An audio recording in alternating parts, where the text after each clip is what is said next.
നമസ്കാരം. എല്ലാ വിദ്യാർത്ഥികളെയും പകൽക്കുറി അക്കാഡമിയുടെ ഓൺലൈൻ ക്ലാസ്സിലേക്ക് സ്വാഗതം ചെയ്യും. ഇത് നമ്മൾ പ്ലസ് ടുവിൻ്റെ ജോഗ്രഫിയുടെ 6ാമത്തെ ചാപ്റ്ററിൻ്റെ 2ാമത്തെ ക്ലാസ്സാണ്. കഴിഞ്ഞ ദിവസം നമ്മൾ അതിൻ്റെ 1ാമത്തെ ക്ലാസ് എടുത്തിരുന്നു. അതിൽ അവസാനം നമ്മൾ പറഞ്ഞു നിർത്തിയത് factors influencing the industrial location എന്നുള്ളതാണ്. അതായത് വ്യവസായങ്ങളുടെ സ്ഥാനത്തെ സ്വാധീനിക്കുന്ന ഘടകങ്ങൾ ഏതെല്ലാം. അതിൽ 2 നമ്മൾ അന്ന് പറഞ്ഞത്. സമയക്കുറവുകൊണ്ട് നമ്മൾ ബാക്കി നിർത്തുകയാണ് ചെയ്തത്. അതിൽ 1ാമത് നമ്മൾ പറഞ്ഞ ആക്സസ് ടു മാർക്കറ്റാണ്.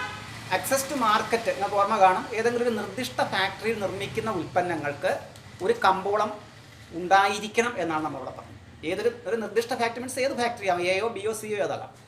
അങ്ങനെ ഉണ്ടാകുന്ന ഏതൊരു ഫാക്ടറിയിലും ഉൽപ്പാദിപ്പിക്കുന്ന സാധനങ്ങൾക്ക് ഒരു കമ്പോളം ആവശ്യമാണെന്ന് പറഞ്ഞു. അത് മാത്രമല്ല, ജനങ്ങൾ ആ സാധനം ആവശ്യപ്പെടുകയും അല്ലെങ്കിൽ അത് വാങ്ങാൻ ആഗ്രഹിക്കുകയും അതിനുള്ള കഴിവ്, അതായത് പർച്ചേസിങ് കപ്പാസിറ്റി അവർക്കുണ്ടായിരിക്കുകയും ചെയ്യണമെന്നും പറഞ്ഞു. അതിനെയാണ് നമ്മൾ മാർക്കറ്റ് എന്ന് പറഞ്ഞത്.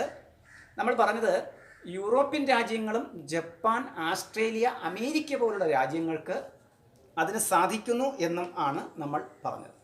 2ാമത് നമ്മൾ പറഞ്ഞത് ആക്സസ് ടു റാ മെറ്റീരിയൽസ് എന്നാണ്. അതായത് വ്യവസായശാലകളുടെ ഡെവലപ്മെൻറ്റ് അല്ലെങ്കിൽ അഭിവൃദ്ധിക്ക് റാ മെറ്റീരിയൽസ് ആവശ്യമാണ്. അതായത് to develop industries we need speedy and efficient transport system. വേഗതയേറിയതും കാര്യക്ഷമവുമായ ഒരു ഗതാഗത സംവിധാനം വ്യവസായങ്ങളുടെ അഭിവൃദ്ധിക്ക് ആവശ്യമാണ്. ദിസ് ഫെസിലിറ്റി, ഈ സൗകര്യം എന്ന് പറയുന്നത് carrying raw materials from and the factories and the finished goods to the market. ഇതെന്ന് പറയുന്നത് അസംസ്കൃത വസ്തുക്കൾ ഫാക്ടറികളിലേക്കും ഫിനിഷ്ഡ് പ്രോഡക്റ്റ് അല്ലെങ്കിൽ ഉൽപ്പന്നങ്ങൾ മാർക്കറ്റിൽ എത്തിക്കുന്നതിന് വേണ്ടിയിട്ടുമാണ്. ഇപ്പോൾ ഒരു സ്ഥലത്തൊരു ഫാക്ടറി കെട്ടിയാൽ അവിടത്തേക്ക് അസംസ്കൃത വസ്തുക്കൾ കൊണ്ടുവരണം. ഇപ്പോൾ ഉദാഹരണം ഒരു പഞ്ചസാര ഫാക്ടറിയാണെന്ന് വിചാരിക്കുക. അപ്പോൾ അവിടെ നമ്മൾ പകൽക്കുറിയിൽ ഒരു പഞ്ചസാര ഫാക്ടറി ആരംഭിക്കുകയാണെങ്കിൽ അതിനാവശ്യമായ അസംസ്കൃത വസ്തു എന്ന് പറഞ്ഞാൽ കരിമ്പാണ്. ഈ കരിമ്പ് സുഗമമായിട്ട് വളരെ എളുപ്പത്തിൽ തന്നെ ഈ പകൽക്കുറി സ്ഥിതി ചെയ്യുന്ന ഫാക്ടറിയിലേക്ക് വന്നു ചേരണം. ഇനി അവിടുത്തെ ഫിനിഷ്ഡ് പ്രോഡക്റ്റ് എന്ന് പറയുന്നത് ഷുഗറാണ്, പഞ്ചസാരയാണ്. ഈ പഞ്ചസാര തിരിച്ച് മാർക്കറ്റിലേക്ക് പോകണം, രാജ്യത്തിൻ്റെ നാനാഭാഗങ്ങളിലേക്ക് ഇത് എത്തിച്ചു കൊടുക്കണം. അപ്പോൾ അങ്ങനെ തിരിച്ചു പോകുന്നത് ഫിനിഷ്ഡ് പ്രോഡക്റ്റ് ആയിട്ടാണ്. അങ്ങോട്ടും ഇങ്ങോട്ടുമുള്ള ഈ ട്രാൻസ്പോർട്ടേഷൻ സിസ്റ്റം വളരെ സുഖമായിട്ട് നടക്കുന്നത് ഇതിന് വേണ്ടിയിട്ടാണ്. ഈ പറഞ്ഞ ഗതാഗത സംവിധാനങ്ങൾ വേണം. പിന്നെ നമ്മൾ പറഞ്ഞു കൺട്രീസ് ലൈക്ക് വെസ്റ്റേൺ യൂറോപ്പ്, പടിഞ്ഞാറൻ യൂറോപ്യൻ രാജ്യങ്ങൾ, ഈസ്റ്റ് നോർത്ത് അമേരിക്കയുടെ eastern portions have A very good system of transportation. ഈ പറഞ്ഞ രാജ്യങ്ങളിൽ വളരെ നന്നായിട്ട് പ്രവർത്തിക്കുന്ന അല്ലെങ്കിൽ കാര്യക്ഷമമായിട്ടുള്ള ഗതാഗത സംവിധാനങ്ങളുണ്ട്. അതിൻ്റെ ഫലമായിട്ട് this attracts entrepreneurs to locate their factories in and around these centres. അതുകൊണ്ട് ഈ പറഞ്ഞ മേഖലകൾക്ക് ചുറ്റുമായിട്ട് അല്ലെങ്കിൽ അവിടങ്ങളിൽ ഫാക്ടറികൾ സ്ഥാപിക്കാൻ എൻ്റർപ്രണേഴ്സ് അല്ലെങ്കിൽ സംരംഭകർ താല്പര്യപ്പെടുകയും ചെയ്യും. ഇത്രയുമാണ് നമ്മൾ കഴിഞ്ഞ ദിവസം പറഞ്ഞു നിർത്തിയത്. 2 പറഞ്ഞത്. അടുത്ത 3 ആക്സസ് ടു ലേബർ സപ്ലൈ എന്നുള്ള 3 ആക്സസ് ടു ലേബർ സപ്ലൈ.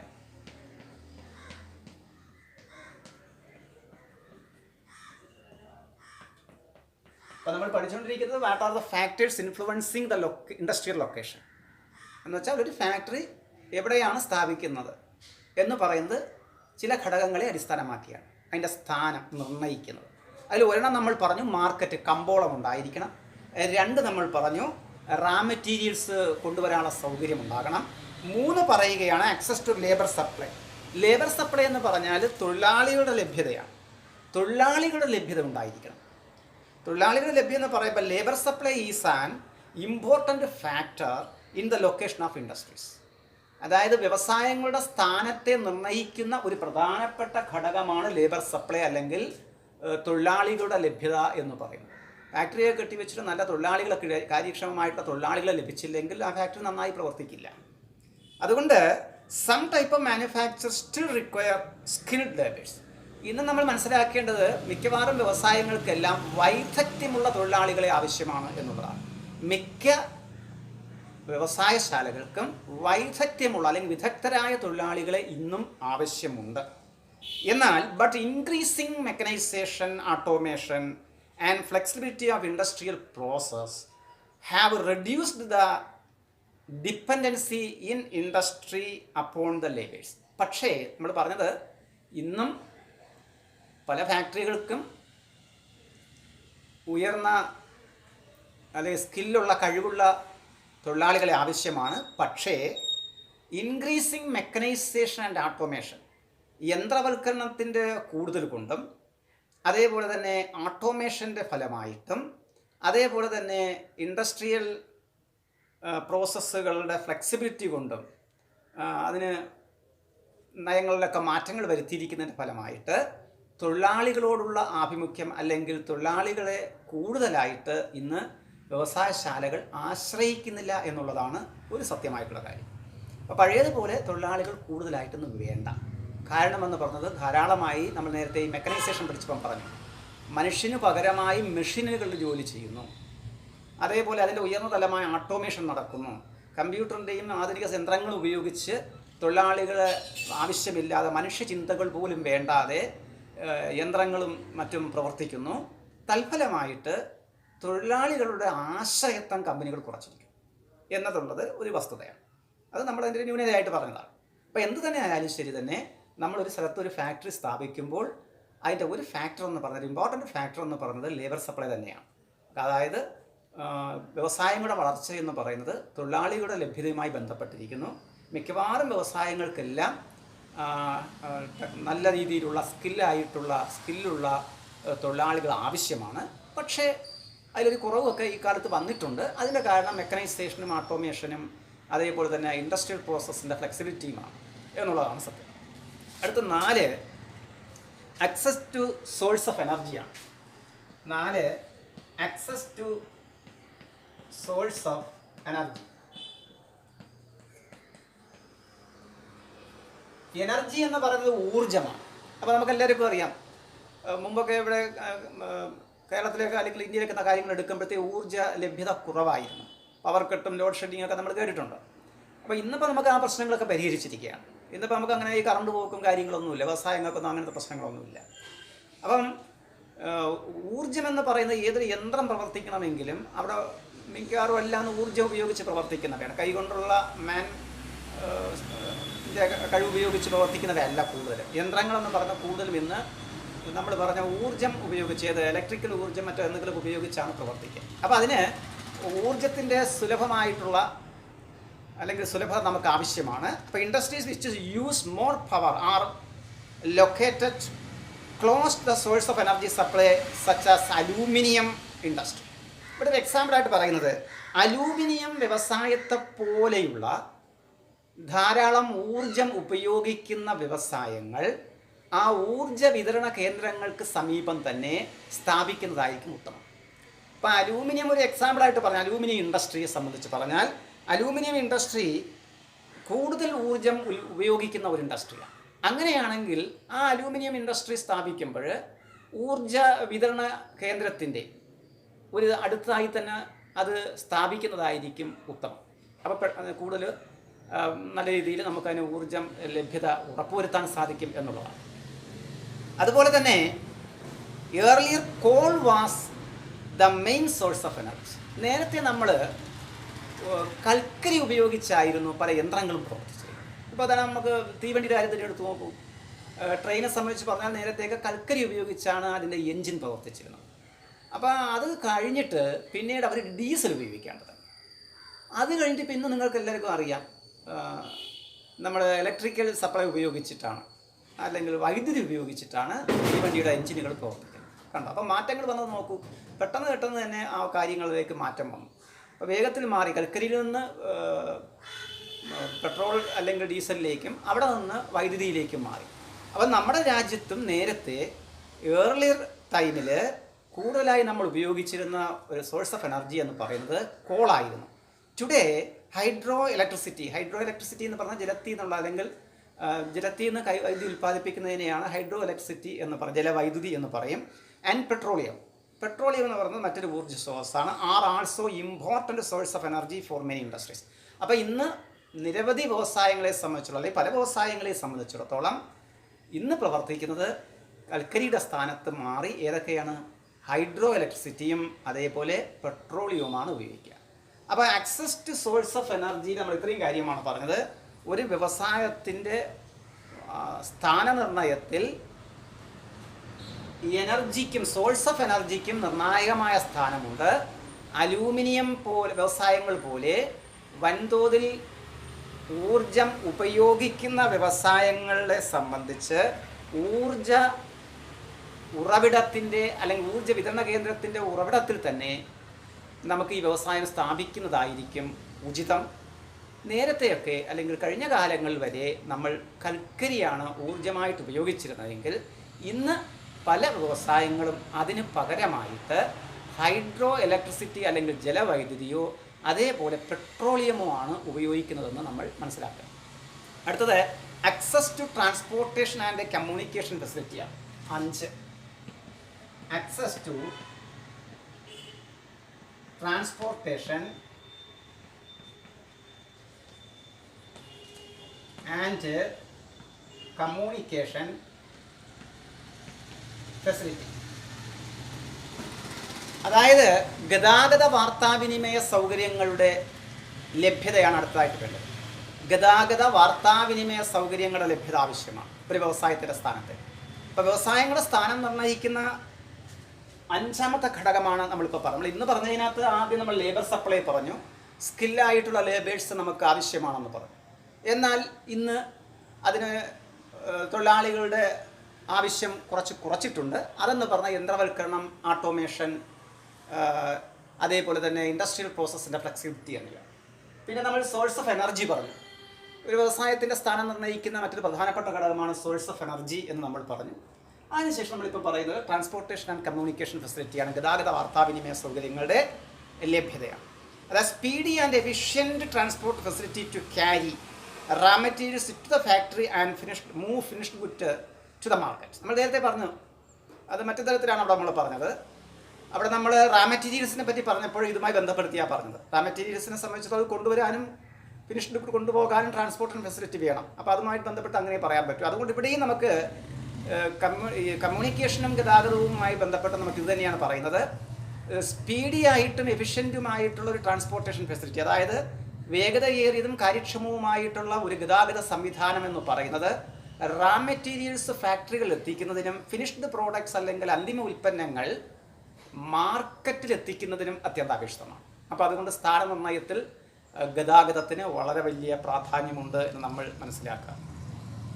മാത്രമല്ല, the cost of transportation facility plays an important role in the location of industrial units. ഗതാഗത ചെലവെന്ന് പറയുന്നത് വ്യവസായങ്ങളുടെ വ്യവസായങ്ങളുടെ സ്ഥാനനിർണ്ണയത്തിൽ ഈ പറയുന്ന ഗതാഗത ചെലവും പങ്കുവഹിക്കുന്നു എന്നുള്ളതാണ്. അപ്പോൾ ഗതാഗതത്തിൻ്റെ ചിലവെന്ന് പറഞ്ഞാൽ ഗതാഗത ചെലവ് കൂടുതലാണ് അല്ലെങ്കിൽ ഗതാഗത ചെലവ് കുറവാണ്. അപ്പോൾ അവരിത് നോക്കുക. അപ്പോൾ അവർ പറയുമോ ഇത് ഇവിടെ പറ്റത്തില്ല, ഇവിടെ സ്ഥാപിക്കാൻ പറ്റില്ല, കാരണം ഇവിടെ ആവുമ്പോഴത്തേക്ക് സാധനങ്ങൾ കൊണ്ടുവരുന്നതിനും റാ മെറ്റീരിയൽസ് കൊണ്ടുവരുന്നതിനും ഫിനിഷ് പ്രോഡക്റ്റ് മാർക്കറ്റിൽ എത്തിക്കാനും വളരെ വലിയ ഗതാഗത ചെലവാകും. ഇത്രയും ദൂരം അല്ലെങ്കിൽ ദുർഘടമായ പ്രദേശം, ഇവിടെയൊക്കെ റെയിൽവേ ലൈനൊക്കെ വലിച്ച് ഒക്കെ വരുന്ന ഒരുപാട് പണച്ചെലവുണ്ടാവും. അപ്പോൾ അവിടെ ഒരു ഗതാഗത ചെലവ് കൂടുതലാണ് എന്ന് പറയുന്നത്. അപ്പോൾ നമ്മളത് മനസ്സിലാക്കുക. അപ്പോൾ അത് വ്യവസായങ്ങളുടെ സ്ഥാനനിർണ്ണയത്തിൽ പ്രധാനപ്പെട്ടൊരു പങ്ക് വഹിക്കും ഈ ഗതാഗത ചെലവെന്ന് പറയുന്നത്. അപ്പം നമുക്ക് വളരെ അടുത്തായിട്ട് ഇപ്പോൾ ഒരു കൊച്ചിയെ സംബന്ധിച്ച് നമ്മൾ നോക്കൂ, റെയിൽവേ അടുത്തുണ്ട്, വിമാനത്താവളം അടുത്തുണ്ട്, പോർട്ട് അടുത്തുണ്ട്. അപ്പോൾ അതിൻ്റെ അടുത്തൊരു വ്യവസായശാല, അപ്പോൾ കൊച്ചിയിലാണ് നമ്മൾ കേരളത്തിൽ കൂടുതൽ വ്യവസായങ്ങൾ കേന്ദ്രീകരിച്ചിരുന്നത്. അപ്പോൾ അവിടെ നമ്മൾ നോക്കുമ്പോൾ അവർക്ക് ഗതാഗത ചെലവ് കുറവാണ്. അവർക്ക് ഈ പറഞ്ഞ എല്ലാ ട്രാൻസ്പോർട്ടേഷൻ ഫെസിലിറ്റിയും തൊട്ടടുത്തുണ്ട്. അപ്പം സാധനങ്ങൾ റാ മെറ്റീരിയൽസ് കൊണ്ടുവരുന്നതിനോ ഫിനിഷ് പ്രോഡക്റ്റ് പോകുന്നതിനോ വിമാനത്താവളമായാലും ശരി തന്നെ, അല്ലെങ്കിൽ തുറമുഖമായാലും ശരി തന്നെ, റെയിൽവേ ആയാലും ശരി തന്നെ, റോഡായാലും എല്ലാം തൊട്ട് സമീപത്തുണ്ടെങ്കിൽ അവർക്ക് ഗതാഗത ചെലവ് കുറയ്ക്കാൻ സാധിക്കും. അപ്പോൾ അതാണ് നമ്മൾ access to transportation and communication ഫെസിലിറ്റിയിൽ പറഞ്ഞത്. Speedy and efficient transportation facility എന്ന് പറഞ്ഞാൽ to carry raw materials to the factory and finished products to the market are essential for the development of industries. The cost of transport plays an important role in the location of industrial units.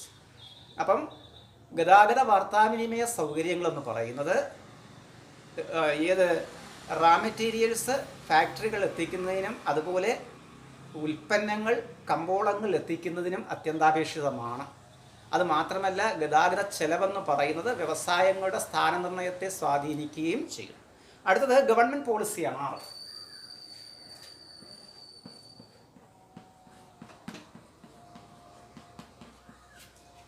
Government policy എന്ന് പറഞ്ഞാൽ ഗവൺമെൻറ്റിൻ്റെ നയമാണ്. ഗവൺമെൻറ്റിൻ്റെ നയം എന്ന് പറഞ്ഞാൽ government എപ്പോഴും എങ്ങനെ പറ്റും, സന്തുലിതമായിട്ടുള്ള, അതായത് ഒരാളിന് കൂടുതൽ ഒരാളിന് കുറവെന്ന് പറ്റത്തില്ല. ഒരു അമ്മയ്ക്ക് 2 മക്കളുണ്ടെങ്കിൽ 2 പേരൊക്കെ അവരെന്ത് ചെയ്യും, ഒരേപോലെ കാണുമെന്ന് പറഞ്ഞതുപോലെ ഗവൺമെൻറ്റിനെ സംബന്ധിച്ചിടത്തോളം എല്ലാ പ്രദേശങ്ങളും അതൊരു സന്തുലിതമായ, ഒരു സംസ്ഥാനമോ രാജ്യമോ എടുക്കാം, ഒരു സന്തുലിതമായ സാമ്പത്തിക വികസനത്തെ പ്രോത്സാഹിപ്പിക്കുന്ന നയങ്ങളായിരിക്കും ഗവൺമെൻറ് കൈക്കൊള്ളുന്നത് എന്ന് നമ്മൾ മനസ്സിലാക്കേണ്ടിയിരിക്കും. നമ്മളിവിടെ പറയുമ്പോൾ ഏത് കാര്യത്തിൽ എന്ന് ചോദിച്ചാൽ വ്യവസായത്തിൻ്റെ കാര്യത്തിൽ, വ്യവസായശാലകളുമായി ബന്ധപ്പെട്ട്. അപ്പോൾ അതുകൊണ്ട് government adopt regional policies. Region എന്ന് വെച്ചാൽ ഒരു പ്രദേശത്തെയാണ് നമ്മൾ റീജിയൻ എന്ന് പറയുന്നത്. പ്രാദേശിക നയങ്ങൾ എന്നാണ് നമ്മൾ പറയുക. Policies to promote balanced economic development. Balanced economic development, സന്തുലിതമായ വികസന നയം. ആർക്കും പരാതി വരാൻ പാടില്ല. ആ പ്രദേശമാണ് കൂടുതൽ വികസിച്ചിരിക്കുന്നത്, ഈ പ്രദേശത്തിന് വികസനം കുറവ്. അതുകൊണ്ട് and hence set up industries in particular areas. അതുകൊണ്ട് ഗവൺമെൻറ് എന്ത് ചെയ്യും, സന്തുലിതമായിട്ടുള്ള ഒരു സാമ്പത്തിക വികസനം വേണം. അതുകൊണ്ട് പ്രാദേശിക വികസന നയമാണ് ഗവൺമെൻറ് സ്വീകരിക്കുന്നത്. അതുകൊണ്ട് ചില പ്രത്യേക മേഖലകളിൽ ഗവൺമെൻറ് മുൻകൈയെടുത്ത് വ്യവസായങ്ങൾ പ്രോത്സാഹിപ്പിക്കും. വ്യവസായങ്ങൾ തുടങ്ങാൻ ഗവൺമെൻറ് തന്നെ മുന്നോട്ട് വരും. മനസ്സിലായോ പറഞ്ഞത്?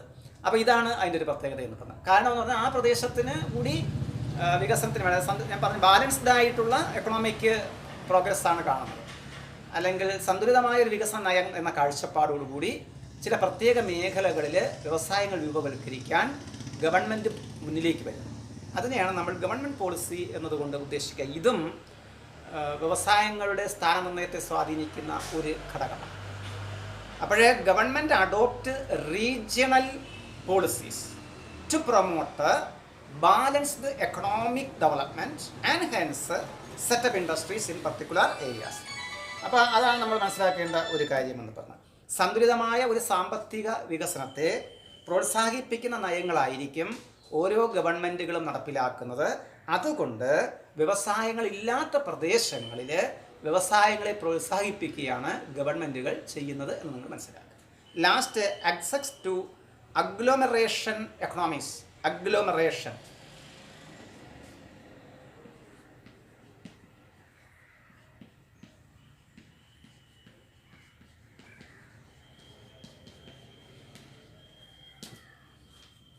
അടുത്ത ലാസ്റ്റാണ്, ഏഴാമത്തെ നയമാണ്, ഏഴാമത്തെ കാര്യമാണ് പറഞ്ഞത്. അതായത് what are the factors influencing the industrial location. സമൂഹ സമ്പത്ത് വ്യവസ്ഥകളുടെ സാമീപ്യം എന്നാണ് ഇതിൻ്റെ മലയാളം. അഗ്ലോമറേഷൻ എന്ന് പറഞ്ഞാൽ സമൂഹമെന്നോ കളക്ഷൻ എന്നോ മാസ് എന്നൊക്കെ നമുക്ക് പറയാം. അപ്പോൾ അഗ്ലോമറേഷൻ എക്കണോമിക്സ്, അല്ലെങ്കിൽ നമുക്ക് ഇത് സിമ്പിളായിട്ട് പറഞ്ഞാൽ ലിങ്ക് ബിറ്റ്വീൻ ഇൻഡസ്ട്രീസ് എന്ന് പറയാം. ഫാക്ടറികൾ തമ്മിലുള്ള ഒരു കണക്ഷൻ, ബന്ധം എന്നുള്ളതാണ് എൻ്റെ ഉദ്ദേശിക്കുന്നത്, വേറൊന്നുമല്ല. Many industries benefit from nearness to a leader industry and other industries. ഒരു സ്ഥലത്ത് ഒരു വലിയ വ്യവസായശാല സ്ഥാപിച്ചു എന്ന് വിചാരിക്കുക. എങ്കിൽ ആ വ്യവസായശാലയുമായി ബന്ധപ്പെട്ട് അതിനടുത്ത് പല നിരവധി ചെറിയ വ്യാവസായിക യൂണിറ്റുകൾ ഉയർന്നു വരും. അപ്പോൾ അതുകൊണ്ട് these benefits R timed as, അങ്ങോട്ടും ഇങ്ങോട്ടും ഈ വലിയ വ്യവസായം ഉള്ളത് കൊണ്ടാണ് ചെറിയ വ്യവസായങ്ങളൊക്കെ തുടങ്ങി അതുമായി ബന്ധപ്പെട്ടതായിരിക്കും, അതുമായി ബന്ധപ്പെട്ട പല വ്യവസായങ്ങളും തുടങ്ങി. അപ്പോൾ അതുകൊണ്ട് അങ്ങോട്ടും ഇങ്ങോട്ടും ആ വലിയ വ്യവസായത്തിൽ നിന്ന് ഈ ചെറിയ വ്യവസായശാലകൾക്ക് ഗുണവും ഈ ചെറിയ വ്യവസായശാലകളിൽ നിന്ന് വലിയ വ്യവസായശാലകൾക്കും ചില ഗുണങ്ങൾ കിട്ടുകയും ചെയ്യും. അങ്ങനെ പരസ്പരം അങ്ങോട്ടും ഇങ്ങോട്ടും അവർ എന്ത് ചെയ്യുന്നു, സഹായിക്കപ്പെടുന്നു എന്നുള്ളതാണ്. അതിന് നമ്മൾ പറയുന്ന പേരാണ് അഗ്ലോമറേഷൻ എക്കണോമിക്സ്, അല്ലെങ്കിൽ ലിങ്ക്സ് ബിറ്റ്വീൻ ഇൻഡസ്ട്രീസ്, അല്ലെങ്കിൽ നമ്മളതിന് സമൂഹ സമ്പത്ത് വ്യവസ്ഥകളുടെ സാമീപ്യം എന്നാണ് അതിന് പേര് പറയാം. അപ്പോൾ ഒരു മുഖ്യ വ്യവസായശാലയ്ക്ക് ചുറ്റുമായിട്ട് പരസ്പര ബന്ധമുള്ള അനേകം വ്യാവസായിക യൂണിറ്റുകൾ ഉയർന്നു വരികയും മുഖ്യ വ്യവസായശാലകളുടെ സാമീപ്യത്തിൽ നിന്ന് ഈ വ്യവസായങ്ങൾക്കെല്ലാം പ്രയോജനം ലഭിക്കുകയും ചെയ്യും. ഇതിനെയാണ് സമൂഹ സമ്പത്ത് വ്യവസ്ഥ എന്നതുകൊണ്ട് അർത്ഥമാക്കുന്നത്. അപ്പോൾ അതാണ് അതിൻ്റെ ഒരു കാര്യമായിട്ട് നമ്മൾ. അപ്പോൾ ഒരു വലിയ വ്യവസായിക യൂണിറ്റ് വരുമ്പോൾ അതുമായി ബന്ധപ്പെട്ട് അതിനോട് ചേർന്ന് വേറെ ചില വ്യാവസായിക യൂണിറ്റുകൾ ഇതുപോലെ ഉയർന്നു വരും. അപ്പോൾ ആ വലിയ വ്യവസായശാല കൊണ്ട് ഈ ചെറിയ വ്യവസായശാലകൾക്ക് അതിൻ്റെ പ്രയോജനം, അല്ലെങ്കിൽ ഇരു കൂട്ടർക്കും പ്രയോജനങ്ങൾ ലഭിക്കും. അതിനെ നമ്മൾ സമൂഹ സമ്പത്ത് വ്യവസ്ഥയെന്നോ അല്ലെങ്കിൽ അഗ്ലോമറേഷൻ എക്കണോമിക്സ് എന്നോണ് പേര് പറയും. അപ്പോൾ ഇവിടെ നമ്മൾ ഇപ്പോൾ പഠിച്ച ചോദ്യങ്ങളിൽ factors influencing, what are the factors influencing the industrial location എന്നുള്ളതാണ്. ഫാക്ടറികളുടെ സ്ഥാനം അല്ലെങ്കിൽ വ്യവസായശാലകൾ നിർമ്മിക്കുന്നതിൽ അതിൻ്റെ സ്ഥാനം, അല്ലെങ്കിൽ ഒരു വ്യവസായശാല എവിടെ നിർമ്മിക്കുന്നു, ഇനി പറയുന്ന ഘടകങ്ങളെ അടിസ്ഥാനമാക്കിയാണ് നമ്മൾ പറഞ്ഞത്. അതിനകത്ത് 7 എണ്ണമാണ് പറഞ്ഞത്. 1 കമ്പോള സാമീപ്യമാണ് പറഞ്ഞത്, ആക്സസ് ടു മാർക്കറ്റ്. 2 അസംസ്കൃത വസ്തുക്കളുടെ ലഭ്യത, ആക്സസ് ടു റാ മെറ്റീരിയൽസ് ആണ് പറഞ്ഞത്. 3 തൊഴിലാളികളുടെ ലഭ്യത, ആക്സസ് ടു ലേബർ സപ്ലൈ ആണ് പറഞ്ഞത്. 4 access to source of energy, ഊർജ്ജ ലഭ്യതയാണ് പറഞ്ഞത്. 5 access to transportation and communication facility, ഗതാഗത വാർത്താവിനിമയ സൗകര്യങ്ങളുടെ ലഭ്യത. 6 ഗവൺമെൻറ് പോളിസീസ്, ഗവൺമെൻറ്റിൻ്റെ നയങ്ങൾ. 7 അഗ്ലോമറേഷൻ എക്കണോമിക്സ് അല്ലെങ്കിൽ സമൂഹ സമ്പദ് വ്യവസ്ഥ. ഈ 7 ഘടകങ്ങളെ ആധാരമാക്കിയാണ് ഒരു വ്യവസായശാല സ്ഥാപിക്കുന്നത് എന്ന് നമ്മൾ മനസ്സിലാക്കും. ഇനി അടുത്തതെന്ന് പറയുന്നത് ക്ലാസിഫിക്കേഷൻ ഓഫ് മാനുഫാക്ചറിങ് ഇൻഡസ്ട്രീസ് ആണ്. വ്യവസായശാലകളുടെ വർഗീകരണമാണ്.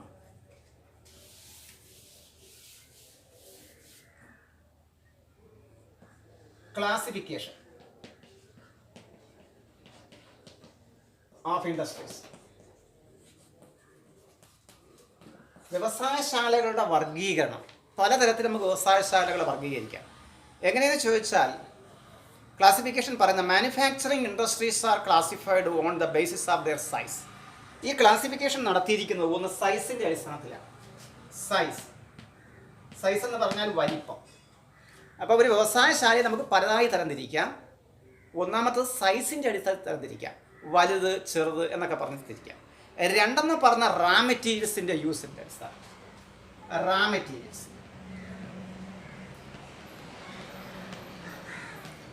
അപ്പം ചില വ്യവസായശാലകൾ കൃഷിയിൽ നിന്നുള്ള റാ മെറ്റീരിയൽസ് ആയിരിക്കും ഉപയോഗിക്കാം. ഉദാഹരണം പഞ്ചസാര വ്യവസായം, അവർ കൃഷി ചെയ്തെടുക്കുന്നതാണ് കരിമ്പെന്ന് പറഞ്ഞാൽ, അതായിരിക്കും ഉപയോഗിക്കുന്നത്. വേറെ വ്യവസായത്തിൽ നോക്കൂ, ഇരുമ്പുരുക്ക് വ്യവസായത്തിൽ അവർ ഇരുമ്പയിരായിരിക്കും ഉപയോഗിക്കുക. അപ്പോൾ അത് വേറൊരു ടൈപ്പാണ്. അപ്പോൾ ഇങ്ങനെ മിനറൽസ് ഉപയോഗിക്കുന്നു, അല്ലെങ്കിൽ അഗ്രികൾച്ചർ പ്രോഡക്ട്സ് ഉപയോഗിക്കുന്നു. ഇതാണ് ഈ ധാതുക്കളുടെ ഉപയോഗം എന്ന് പറയുക, റാ മെറ്റീരിയൽസിൻ്റെ ഉപയോഗം എന്ന് പറയുക. അതിൻ്റെ അടിസ്ഥാനത്തിലും നമുക്ക് ഫാക്ടറികളെ തിരിക്കാം. 3 പറയുന്നത് പ്രോഡക്റ്റിൻ്റെ അടിസ്ഥാനത്തിലാണ്. പ്രോഡക്റ്റ് ഉൽപ്പന്നങ്ങൾ എന്നുള്ള നിലയിൽ പലതരത്തിലുള്ള ഉൽപ്പന്നങ്ങളുണ്ട്. ആ ഉൽപ്പന്നങ്ങളുടെ അടിസ്ഥാനത്തിൽ നമ്മൾ തരംതിരിക്കുന്നു എന്നുള്ളതാണ്. അടുത്തതെന്ന് പറഞ്ഞ ഓണർഷിപ്പ്, ഉടമസ്ഥാവകാശം. ഉടമസ്ഥാവകാശം എന്ന് പറയുമ്പോൾ പൊതുമേഖലാ സ്ഥാപനം, ഗവൺമെൻറ് സ്ഥാപനമാകാം, സ്വകാര്യ സ്ഥാപനമാകാം, ഇങ്ങനെയൊക്കെ പറയുന്നതാണ് നമ്മൾ ഓണർഷിപ്പ് എന്നതുകൊണ്ട് ഉദ്ദേശിക്കുക. അപ്പോൾ ഈ 4 തരത്തിൽ നമുക്ക് ഈ മാനുഫാക്ചറിങ് ഇൻഡസ്ട്രീസിനെ ക്ലാസിഫിക്കേഷൻ നടത്താൻ പറ്റും. അപ്പോൾ ക്ലാസിഫിക്കേഷൻ ഓഫ് മാനുഫാക്ചറിങ് ഇൻഡസ്ട്രീസ് എന്ന് പറഞ്ഞത്, manufacturing industries are classified on the basis of their size, raw materials used, products or output and ownership. അപ്പോൾ അതായത് വ്യവസായശാലയുടെ വലിപ്പം, അസംസ്കൃത വസ്തുക്കളുടെ ഉപയോഗം, ഉൽപ്പന്നങ്ങൾ, അതിൻ്റെ ഉടമസ്ഥാവകാശം എന്നിവയുടെ അടിസ്ഥാനത്തിൽ മാനുഫാക്ചറിങ് യൂണിറ്റുകളെ അല്ലെങ്കിൽ വ്യാവസായിക സംരംഭങ്ങളെ നമുക്ക് പലതായി തിരിക്കാം. അപ്പോൾ നമുക്ക് അതിനകത്ത് ഓരോന്നായിട്ട് നോക്കാം. ഇനി നമ്മൾ ആദ്യം പഠിക്കുന്ന സൈസിൻ്റെ അടിസ്ഥാനത്തിലുള്ള ഈ ക്ലാസിഫിക്കേഷൻ. 1 സൈസിൻ്റെ അടിസ്ഥാനത്തിലുള്ള വ്യവസായശാലകൾ പരിചയപ്പെടാം. ഇൻഡസ്ട്രീസ് ബേസ്ഡ് ഓൺ സൈസ്, അതായത് വ്യവസായശാലകൾ വലിപ്പത്തിൻ്റെ അടിസ്ഥാനത്തിലുള്ള വ്യവസായശാലകൾ ഏതെല്ലാം. അവിടെ നമ്മൾ നോക്കുമ്പോൾ ദ എമൗണ്ട് ഓഫ് ക്യാപിറ്റൽ, ഇപ്പോൾ സൈസ് എന്ന് പറയുമ്പോൾ ആ വലിപ്പം എന്ന് പറയുന്നത് അത് കെട്ടിവെച്ചിരുന്ന ഫാക്ടറിയുടെ വലിപ്പമല്ല ഉദ്ദേശിക്കുക. വലിയ വ്യവസായങ്ങളെ സംബന്ധിച്ചിടത്തോളം വളരെ വലിയ പൈസ ചിലവുള്ളതാണ്. ഇപ്പോൾ ഇരുമ്പുരുക്ക് വ്യവസായവും സിമൻറ്റ് വ്യവസായമൊക്കെ പടുകൂറ്റൻ വ്യവസായങ്ങളാണ്. അപ്പോൾ അവിടെ വളരെ വലിയ ഇൻവെസ്റ്റ്മെൻറ്റ് ആവശ്യമാണ്, ക്യാപിറ്റൽ ഇൻവെസ്റ്റ്മെൻറ്റ് ആവശ്യമാണ്. അതുകൊണ്ട് എമൗണ്ട് ഓഫ് ക്യാപിറ്റൽ ഇൻവെസ്റ്റ്മെൻറ്റ്. 2 പറഞ്ഞത് നമ്പർ ഓഫ് വർക്കേഴ്സ്. ഇപ്പോൾ വലിയ വ്യവസായങ്ങളെ സംബന്ധിച്ചിടത്തോളം കൂടുതൽ തൊഴിലാളികൾ പണിയെടുക്കും. ഒരു ചെറിയ വ്യവസായത്തിലാണെങ്കിൽ അത്രയും തൊഴിലാളികൾ വേണ്ട. അപ്പോൾ അവിടെ നോക്കുക, എമൗണ്ട് ഓഫ് ഇൻവെസ്റ്റ്മെൻ്റ് എന്ന് പറയുന്നത് ക്യാപിറ്റൽ ഇൻവെസ്റ്റ്മെൻറ്റ് വളരെ കൂടുതലായിരിക്കും, പണിയെടുക്കുന്ന തൊഴിലാളികളുടെ എണ്ണവും കൂടുതലായിരിക്കും. അതേപോലെ വോളിയം ഓഫ് പ്രൊഡക്ഷൻ, അവിടെ നടക്കുന്ന ഉൽപ്പാദനം എന്ന് പറയുന്നത് ഇപ്പോൾ വലിയ വ്യവസായങ്ങളെ സംബന്ധിച്ചിടത്തോളം വളരെ വലിയ തോതിലുള്ള ഒരു ഔട്ട്പുട്ടായിരിക്കും പുറത്തേക്ക് വരിക, ആയിരിക്കും നടക്കുന്നത്. ഇപ്പോൾ 3 കാര്യങ്ങളാണ്. ക്യാപിറ്റൽ ഇൻവെസ്റ്റ്മെൻറ്റ് കൂടുതലായിരിക്കും. അവിടെ വർക്ക് ചെയ്യുന്ന ലേബേഴ്സിൻ്റെ നമ്പേഴ്സ് എന്ന് പറയുന്നത് കൂടുതലായിരിക്കും. അതേപോലെ ഔട്ട്പുട്ട് അല്ലെങ്കിൽ അവിടുത്തെ ഫിനിഷ് പ്രോഡക്റ്റ് അല്ലെങ്കിൽ എന്ന് പറയുന്നതും വളരെ കൂടുതലായി. ഇപ്പം ഇതിൻ്റെ അടിസ്ഥാനത്തിലായിരിക്കും നമ്മൾ സൈസ് പറയുക. അങ്ങനെ ആ സൈസിനെ അടിസ്ഥാനമാക്കിയിട്ട് according to these industries are classified. നമുക്ക് അതിനെ household or cottage industry, അതേപോലെ small scale industry, large scale industry എന്നിങ്ങനെ മൂന്നായി തിരിക്കുക. ഇപ്പോൾ ഈ കേൾക്കുമ്പോൾ നിങ്ങൾക്കറിയാം കോട്ടേജ് അല്ലെങ്കിൽ ഹൗസ് ഹോൾഡ് ഇൻഡസ്ട്രി. ഇപ്പോൾ ചെറുകിട അടുത്തത് നമ്മുടെ സ്മാൾ സ്കെയിലാണ്, ചെറുകിട വ്യവസായങ്ങൾ. അടുത്ത് വൻകിട വ്യവസായങ്ങൾ. ഇപ്പോൾ നിങ്ങൾക്ക് കേൾക്കുമ്പോൾ തന്നെ അതിൻ്റെ വലിപ്പം പിടികിട്ടി. ലാർജ് സ്കെയിൽ എന്ന് പറയുമ്പോൾ വൻകിട വ്യവസായം, സ്മാൾ സ്കെയിൽ എന്ന് പറയുമ്പോൾ ചെറുകിട വ്യവസായം. ഏറ്റവും താഴെയാണ് കോട്ടേജ് അല്ലെങ്കിൽ ഹൗസ് ഹോൾഡ് വരുന്നത്. അതായത് നമ്മുടെ കുടുംബത്തിൻ്റെ അല്ലെങ്കിൽ വീടുകളെ അടിസ്ഥാനപ്പെടുത്തി വീടുകളോട് ചേർന്ന് അല്ലെങ്കിൽ വീട്ടിനകത്ത് തന്നെ ചെറിയ തരത്തിലുള്ള ഒരു ചെറിയ പ്രവർത്തനം നടത്തിക്കൊണ്ട് പോകുക. അപ്പോൾ ഇതിനകത്ത് നിങ്ങൾക്കറിയാം ഇൻവെസ്റ്റ്മെൻറ്റ് വ്യത്യാസം വരും, അവിടെ ജോലി ചെയ്യുന്ന ലേബേഴ്സിൻ്റെ എണ്ണം വ്യത്യാസം വരും, അതേപോലെ തന്നെ അവിടുത്തെ ഔട്ട്പുട്ടിലും വ്യത്യാസം വരും. അപ്പോൾ കേൾക്കുമ്പോൾ തന്നെ നിങ്ങൾക്കറിയാം. അപ്പോൾ ഇങ്ങനെയാണ് നമ്മൾ ഇൻഡസ്ട്രീസ് ബേസ്ഡ് ഓൺ സൈസിൽ നമ്മൾ പറയുന്നത്. അപ്പോൾ നമുക്ക് അവിടെ അത് പരിചയപ്പെടുമ്പോൾ സൈസ് പറയുമ്പം ഈ നിലയിലാണ് നമ്മൾ പറയുക. The amount of capital investment, number of workers employed and volume of production determine the size of industry. Accordingly, industries may be classified into household or cottage, small scale and large scale. അപ്പോൾ നമ്മൾ പറഞ്ഞു ഇവിടെ ഇപ്പോൾ നമുക്ക് ക്ലാസ്സിൻ്റെ സമയം ഇവിടെ അവസാനിക്കുകയാണ്. അതുകൊണ്ട് നമ്മളിപ്പോൾ പറഞ്ഞ് നിർത്താം. നമുക്കിതിൻ്റെ ബാലൻസ് അടുത്ത ക്ലാസ്സിലാണ് നമ്മൾ പറയുക. അപ്പോൾ നമ്മളിപ്പോൾ പറഞ്ഞു തുടങ്ങിയത് ക്ലാസിഫിക്കേഷൻ ഓഫ് മാനുഫാക്ചറിങ് ഇൻഡസ്ട്രീസ് എന്നുള്ളതാണ്. ആ ക്ലാസിഫിക്കേഷൻ നമ്മൾ നടത്തിയത് ഏതൊക്കെ രീതിയിലാണ് നമ്മൾ പറഞ്ഞു. ബേസിസ്, അതിൻ്റെ ബേസ് നമ്മൾ പറഞ്ഞു. Manufacturing industries are classified on the basis of their size. അതിൻ്റെ വലിപ്പത്തെ അടിസ്ഥാനമാക്കി ഇൻപുട്ട് ഓർ റാ മെറ്റീരിയൽസ്, അതായത് റാ മെറ്റീരിയൽസ് അല്ലെങ്കിൽ ഇൻപുട്ടിൻ്റെ അടിസ്ഥാനത്തിൽ പറഞ്ഞു. പിന്നീട് output or product and ownership. ഈ 4 കാര്യങ്ങളെ അടിസ്ഥാനമാക്കിയാണ് മാനുഫാക്ചറിങ് ഇൻഡസ്ട്രീസിൻ്റെ ക്ലാസിഫിക്കേഷൻ നടത്തുക. അതിൽ ഒന്നാണ് സൈസ്. അപ്പോൾ നമ്മൾ പറഞ്ഞു ഇൻഡസ്ട്രീസ് ബേസ്ഡ് ഓൺ സൈസ്. ആ സൈസിൽ നമ്മൾ പറഞ്ഞത് സൈസ് തീരുമാനിക്കുന്നത് ക്യാപിറ്റൽ ഇൻവെസ്റ്റ്മെൻറ്റിൻ്റെയും നമ്പർ ഓഫ് വർക്കേഴ്സിൻ്റെ അടിസ്ഥാനത്തിലും വോളിയം ഓഫ് ഔട്ട്പുട്ടിൻ്റെ അടിസ്ഥാനത്തിലുമാണ് നമ്മൾ അതിൻ്റെ സൈസ് തീരുമാനിക്കുന്നതെന്നും പറഞ്ഞു. അതിൻ്റെ അടിസ്ഥാനത്തിൽ നമ്മൾ 3 തരത്തിലുള്ള ഇൻഡസ്ട്രീസ് ഉണ്ടെന്ന് പറഞ്ഞു. ഹൗസ് ഹോൾഡ് അല്ലെങ്കിൽ cottage industry, small scale industry and large scale industry. ഇനി നമുക്കത് ഓരോന്നായിട്ട് പരിചയപ്പെടണം. അത് നമുക്ക് അടുത്ത ക്ലാസ്സിൽ പഠിക്കാം. എല്ലാവർക്കും നമസ്കാരം.